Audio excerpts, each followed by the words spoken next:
Regardez, comment vous pouvez comprendre qu'une ville où passe le cacao qui enrichit des pays, où va toute cette richesse? Pourquoi l'argent ne reste pas dans San Pedro un peu? Pourquoi la population, les gens qui travaillent au port, les gens qui transportent les camions, les planteurs qui plantent le cacao, pourquoi les gens ne s'en sortent pas? C'est comme si quelque chose dans l'air est en train d'avaler leur richesse. Quand les premiers prophètes de notre religion aristes sont arrivés ici, ils n'ont pas été reçus. Par nous-mêmes, on les a lapidés, on les a chassés. Et c'est plus tard, en 1966, que nous avons eu l'importance de ces prophètes-là. Alors ils sont revenus, ils ont prié, et ça a été donc une ouverture de la création de San Pedro. La guerre spirituelle sur San Pedro était plus intense qu'à Soubre et puis à Tabou.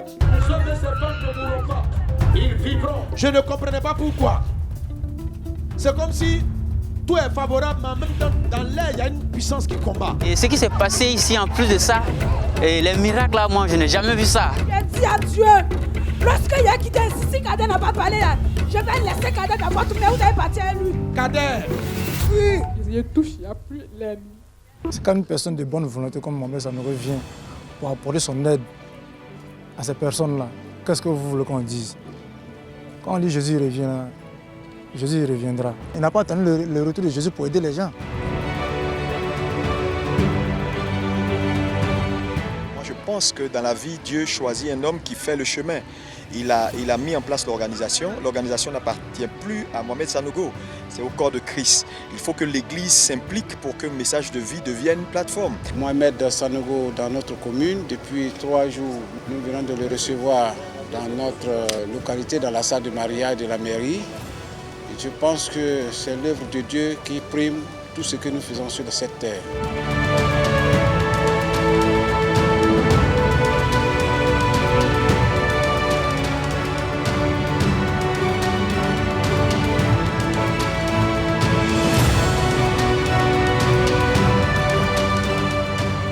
Nous sommes en train de vivre un temps exceptionnel.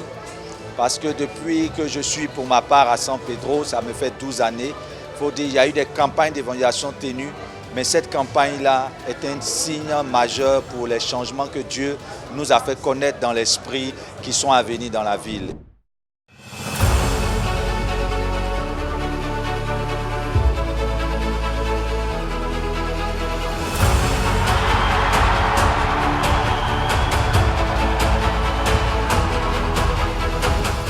Tu ne connais pas la vérité, tu ne peux pas être libre. Peu importe la religion que tu pratiques, il y a un seul nom qui est le nom de la liberté, qui est le nom de la vie, qui est le nom de la victoire, qui est le nom de la délivrance, qui est le nom de la gloire, qui est le nom de la force. Et ce nom-là, c'est Jésus-Christ de Nazareth. La puissance au-dessus de toute chose, elle s'appelle Jésus-Christ de Nazareth. C'est pourquoi ce soir, sors du péché, viens à Jésus. Ton histoire n'est pas finie. Elle ne fait que commencer. Si tes yeux ont été avalés par le dragon, nous devons lui couper la tête ce soir et l'amener à vomir pour que tu recouvres ta santé.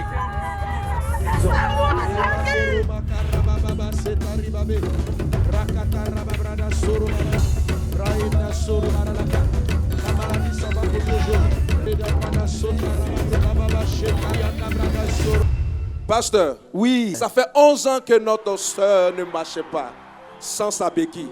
Depuis 2008, après avoir passé le bac, oui. Et j'étais à la maison, j'ai senti au niveau de mon pouce et le deuxième doigt là, je ne sentais pas de vue dedans.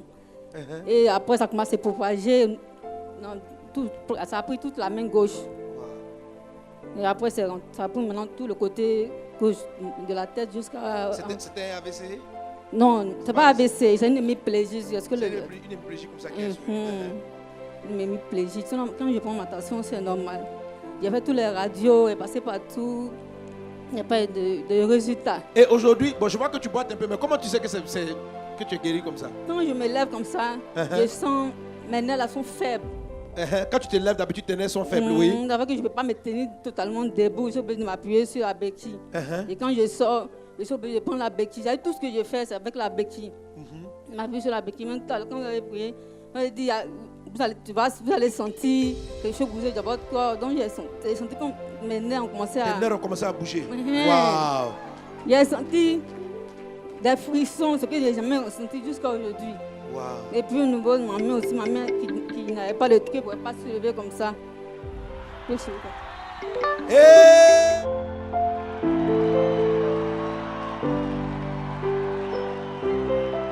Notre maman ici avait une plaie depuis 4 mois qui ne finit pas. 4 mois. Wow. La plaie ne finit pas. Tu es venu comment ici?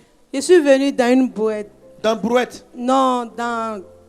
C'est dans ils m'ont mis et puis on t'a mis sur pour t'amener ici? Oui, oui. Parce que tu ne peux pas marcher? Oui, oui. Il y avait du mal à marcher. Mes nerfs de ma cuisse étaient bloqués. Et puis les nerfs de derrière. Parce que la plaie se trouve sur mes nerfs. Donc, je ne pouvais pas marcher. Il a dit, hier même là, quand il est venu ici, là, j'ai pris tout mon temps en train de pleurer. Pourquoi? Parce qu'il y avait douleur. De un ici qui était à Grabo. Je suis venu à Tabou, on dit que non, que vous êtes déjà venu. Je vous ai suivi jusqu'ici. J'ai suivi Jésus. Je suis venu au le mercredi, ils vont commencer. Depuis le dimanche, j'étais déjà à San Pedro ici. Je suis allé chercher un endroit où il a dormi. Le mercredi, je me suis rendu ici hier. Et aujourd'hui encore, Dieu a opéré ce miracle. Jésus!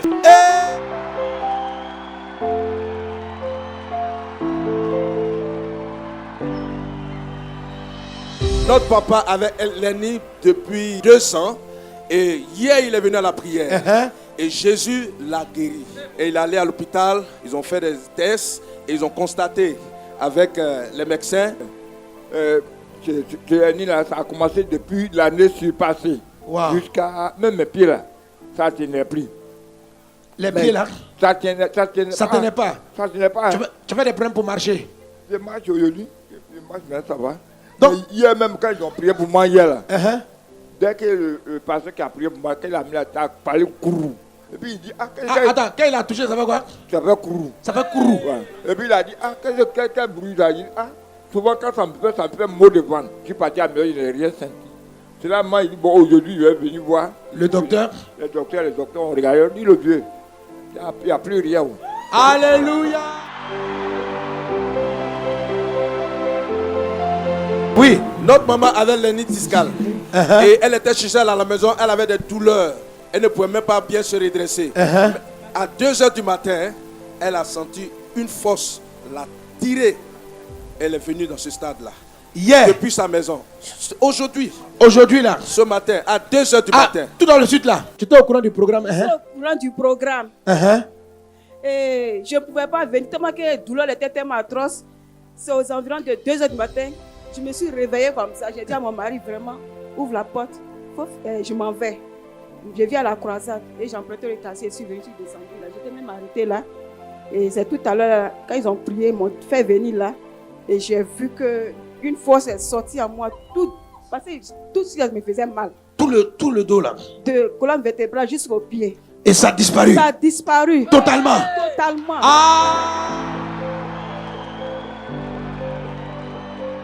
Depuis qu'il est enfant, il n'a jamais entendu. Il est sourd-muet. Maman, attends, mais tu dis qu'il ne parle pas. Comment ça s'est passé? Explique-nous. Bon, c'est par ici, il m'a dit que musique, ça rentre dans mes oreilles. C'est là, il dit, tu suites là, il dit oui. Tu suites là, il dit oui. Quand ils ont... Viens.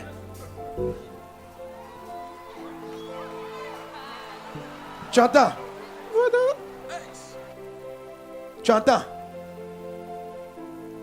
Tu m'entends? Joue un peu la musique, quoi.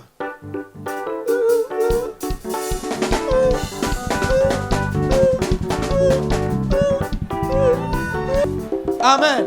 Maman, demande-lui bien s'il entend. Musique, il y a pas la monokini.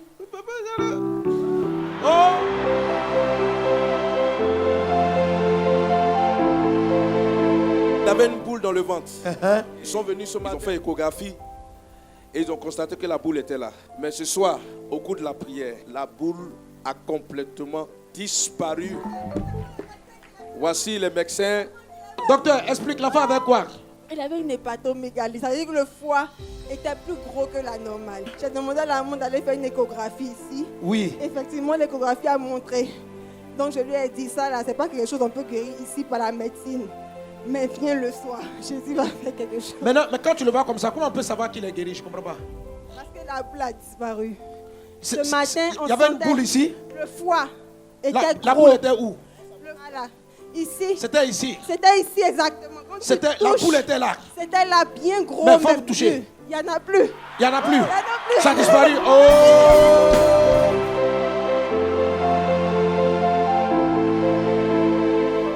Petit Casey. Oui. Il avait l'hernie aussi.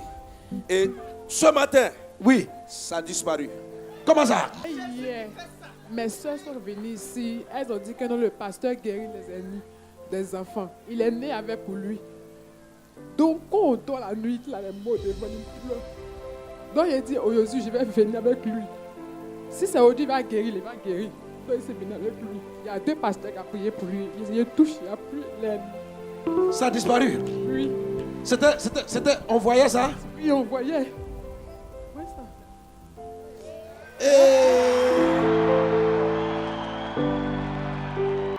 L'enfant n'a pas fait 4 pattes. Il a marché à l'âge de 5 ans. Aujourd'hui, nous le connaissons. Quand il parle souvent un peu, on entend. Mais ce matin-là, j'ai dit à Dieu, lorsqu'il y a quitté ici, si Kader n'a pas parlé là, je vais laisser Kader d'avoir tout, mais vous allez partir à lui. Mais j'ai entendu la voix de Dieu me dire, ma fille, écoute, ne perds pas ta foi. Ce que Dieu va faire pour toi, ça va changer ma vie. Kader a parlé. Il s'appelle comment? Kader? Kader a dit maman, maman elle est sortie. Souvent quand il dit maman, quand toi tu ne le connais pas là, tu n'entends pas. Et ce matin, Kader a dit maman. Kader a dit maman. Sa maman est là, sa maman est derrière, sa maman m'a confié. T'es venu à lui. Kader. Oui. Oh!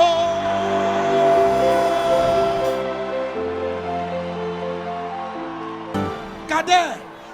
Oui.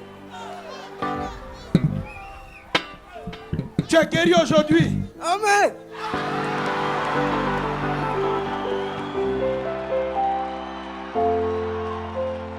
Le Seigneur dit que la fin d'une chose vaut mieux que son commencement.